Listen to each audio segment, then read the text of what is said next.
Sawa murakoze. Amazina yanjye ni Irakoze Eric, nkaba nshinzwe umutekano mu mudugudu wacu wa Kamusare. Mu by'ukuri iki gikorwa cyabera aha ngaha cy'umuganda, harimo aba volunteers ndetse n'ubuyobozi bwa Sulfo. Twongeye kubashimira mu izina ry'ubuyobozi yaba muri mu mudugudu cyangwa mu kagari. Aha ngaha aka kanya iki gikorwa dukoze igikorwa gishimishije cy'urukundo kandi byari ngombwa ko tugomba kugikora. Hari umuvandimwe wacu twagira mu Deo yagize ikibazo inzu yirangirika, twakoze umuganda dufatanyije n'abashyitsi badusuye nk'uko mwabibonye. Harimo ubuyobozi bwa Sulfo badusuye, harimo aba volunteers baturutse ku rwego rw'akarere kumanuka kugeza ku murenge ndetse n'akagari muri rusange.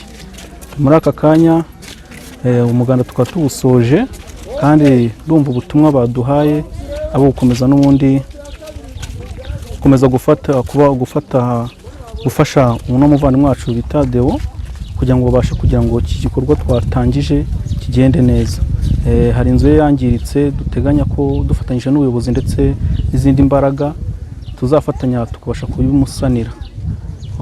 Hanyuma nashimira n'uruganda rwa Sulfo rwabitekerejeho neza rukazana n'umuti w'isabune ndetse na sanitizer n'amavuta. Ni ibintu byiza bishimishije mbona, ntabwo mfite uko nabigereranya n'ibindi byose nigeze mbona. Urumva bateguye igikorwa cy'umuganda, nta muntu uri bugere mu rugo ngo yicwe n'umwanda.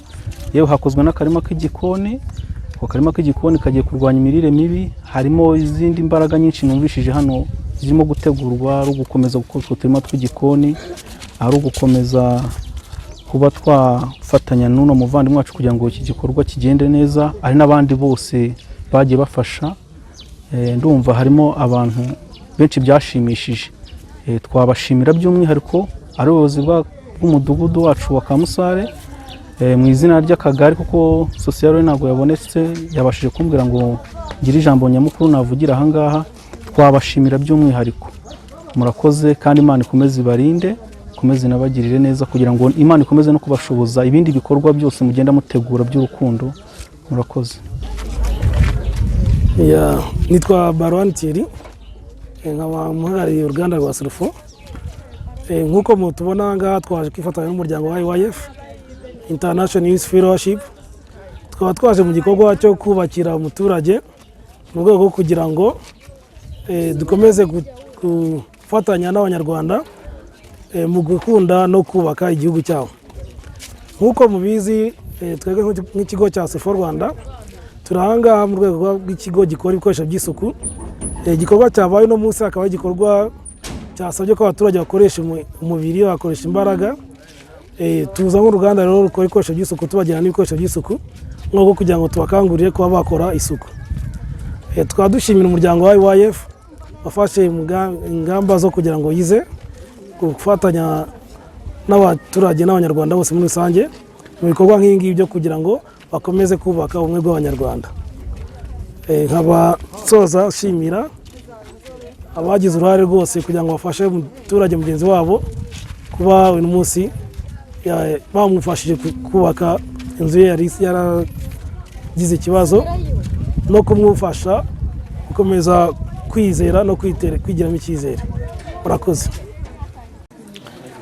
Ndashimira umuryango wa IYF, ariko mu by'ukuri ndawushimira ko n'igihugu cyose hamwe, kuko iki gihugu cy'umusaza Kagame Paul uko ahora duteza imbere ni byiza cyane. Kandi mu by'ukuri nari nkeneye ubufasha none uyu muryango waje wanteye inkunga. Nari nkeneye amadafari cyane, none amadafari arabonetse kandi n'ibindi nabyo byose bizashobora kuboneka, kuko aho muri ndizera yuko nta kibazo kizahabura, kuko nzababona impande zanjye zose, nzabona uko mwaje mwabiteguye. Ubu ni ubuyobozi bwabiteye, kuko iyo ubuyobozi butaza kuba buhari ntabwo bingiye nagomba kubibona cyangwa kubikorerwa. Mubinkoreye kubera ubuyobozi bwiza, mubinkoreye kubera umutekano turimo. Umutekano wacu ni mwiza cyane. Ndabashimira ko ntacyo mutankoreye. Ndabashimira yuko mugende mumbwire n'abari abayobozi bacu ko mwakoze kandi mwagize neza, kandi nanjye ubwanjye ku giti cyanjye n'umuryango wanjye aho turyama nashimye, kandi mu gushima n'umuryango wanjye mwose ko mwawubonye nawe wabashimiye. Mu by'ukuri nta kintu narenzaho, kuko iyo nza ukuntu byandenze cyane, kuko sinabona uburyo nshima, sinanabona uburyo n'ikintu navuga ngo mvuge ngo ndi gushima gutya na gutya. Mugende mumbwire umusaza ati nyakubahwa, umugabo witwa Deo yagushimiye bitewe n'ibikorwa wamukoreye. Kumfasha kwanyu Imana ibabahera umugisha, murakoze.